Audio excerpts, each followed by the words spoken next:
Tepat setelah serangan Israel ke Bandara Internasional Bandar Rabat di Tehran, Iran, Garda Revolusi Iran kembali melancarkan serangan balik ke Tel Aviv, ibu kota Israel. I think that's what the calculation now is.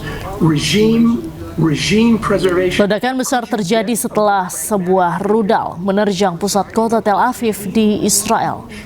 Serangan rudal Iran terekam saat siaran langsung melalui televisi milik negara Inggris. Serangan tengah malam tersebut diluncurkan usai serangan ke kilang minyak dan Bandara Internasional Iran diserang oleh militer Israel. Belum diketahui jumlah korban akibat serangan Iran tepat di tengah jantung kota Tel Aviv tersebut. Regime preservation. Could you get a more pragmatic figure? Garda Revolusi Iran terus meluncurkan serangan rudalnya ke Israel. Operasi serangan Garda Revolusi Iran melibatkan serangan gabungan drone dan rudal dengan target seluruh Israel.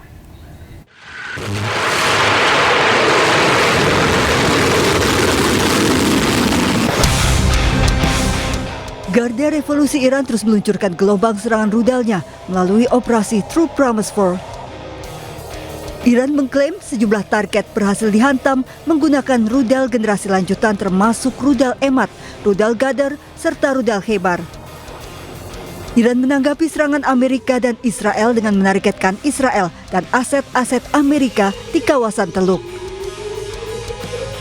Sementara rentetan serangan rudal Iran tertangkap kamera di Tel Aviv berhasil dicegat sistem pertahanan udara Israel. Israel mengkonfirmasi tidak ada korban jiwa akibat serangan rudal Iran karena berhasil diadang Iron Dome.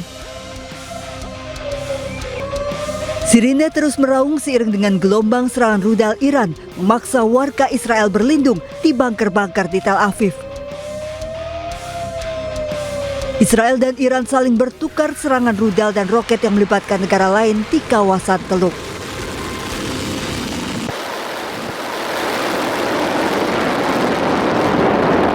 Terjebak di Iran selama konflik berkecamuk, sejumlah warga negara asing diantarkan pemerintah Iran menyelamatkan diri keluar perbatasan menuju Turkmenistan.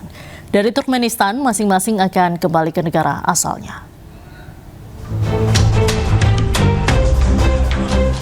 Puluhan warga negara asing diantaranya turis asal Kanada dan Cina, serta mahasiswa antre saat tiba di hotel di kota Ashgabat, Turkmenistan. Sebelumnya mereka terjebak di sejumlah wilayah di Iran selama konflik berkecamuk.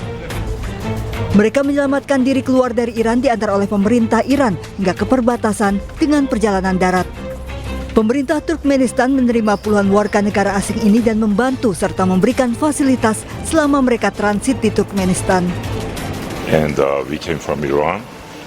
At the border, they were they act friendly with us. And they escort us from the border to here. Very nice people, and I think it should be a very good travel. 我们是从那个伊朗南弗罗兰省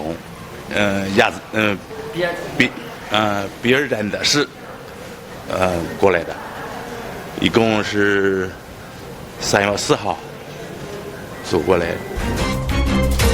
Setelah beristirahat di Turkmenistan, puluhan warga negara asing ini kembali ke tanah airnya masing-masing melalui Bandara Ashgabat. 3 WNI anak buah kapal Takbot Musafah II yang hilang di Selat Hormuz setelah dilaporkan meledak dan tenggelam. Salah satunya kapten kapal berasal dari Luwu, Sulawesi Selatan. Keluarga hingga kini menantikan kabar keberadaannya.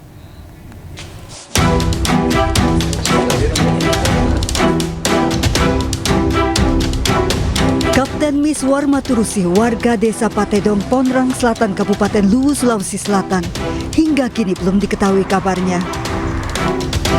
Kapten Miswar Maturusi memimpin kapal Takbot Musafah II yang dilaporkan meledak dan tenggelam di Selat Hormuz. Miswar bekerja di dunia pelayaran lebih dari 20 tahun.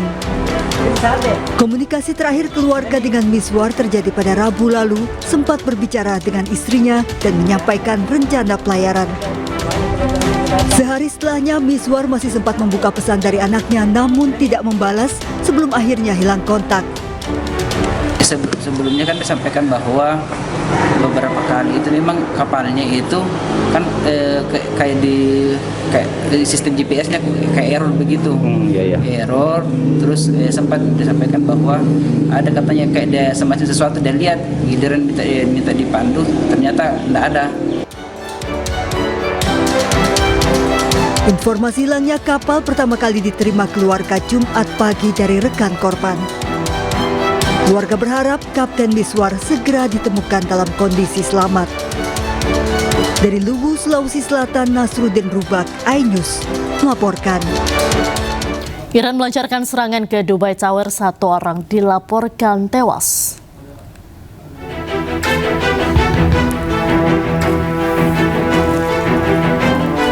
Video menunjukkan asap mengepul dari sebuah menara di Dubai setelah Iran mengirimkan rudal.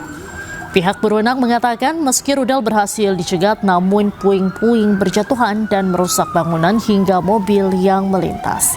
1 orang dilaporkan tewas akibat serangan ini.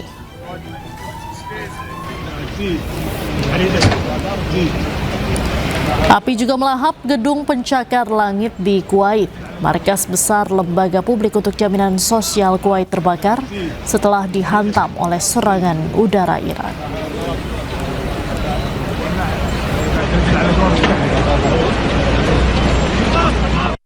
Israel kembali melancarkan serangan udara ke sejumlah wilayah di Lebanon. Otoritas Lebanon mencatat serangan Israel sejak Senin telah menewaskan 294 orang dan melukai sebanyak 1.023 lainnya.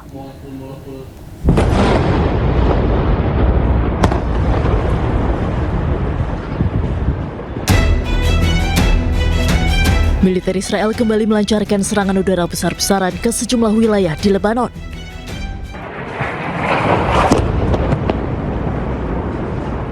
Di kota Tire, Lebanon Selatan, pesawat tempur Israel menyerang 3 bangunan yang telah mereka identifikasi dan ancam akan dibom di persimpangan Marakeh di wilayah Zuf El Mufti. Serangan tersebut turut menyasar pusat kedokteran gigi dan kosmetik Tire, sebuah gedung koperasi keluarga, dan sebuah bangunan tempat tinggal lainnya. Sebelumnya, militer Israel mendesak warga setempat untuk segera meninggalkan tempat tersebut. IDF mengatakan akan menyerang infrastruktur militer Hizbullah. Sementara itu, sedikitnya 4 orang tewas dalam serangan udara Israel di ibu kota Lebanon, Beirut, hari Minggu waktu setempat. Kementerian Kesehatan Lebanon melaporkan serangan Israel menghantam sebuah kamar hotel di pusat kota, hingga menewaskan 4 orang dan melukai 10 orang lainnya. Serangan di hotel tepi laut tersebut mengakibatkan sebuah kamar di lantai 4 hancur, kaca kamar pecah dan dindingnya hangus. Militer Israel mengklaim serangan tersebut menargetkan komandan-komandan kunci di pasukan Quds, sayap Korps Garda Revolusi Islam Iran di luar negeri. IDF menuduh para komandan merencanakan serangan teror terhadap Israel dan warga sipilnya. Sementara berdasarkan data per hari Sabtu, otoritas Lebanon mencatat serangan Israel sejak Senin telah menewaskan 294 orang dan melukai 1.023 orang lainnya.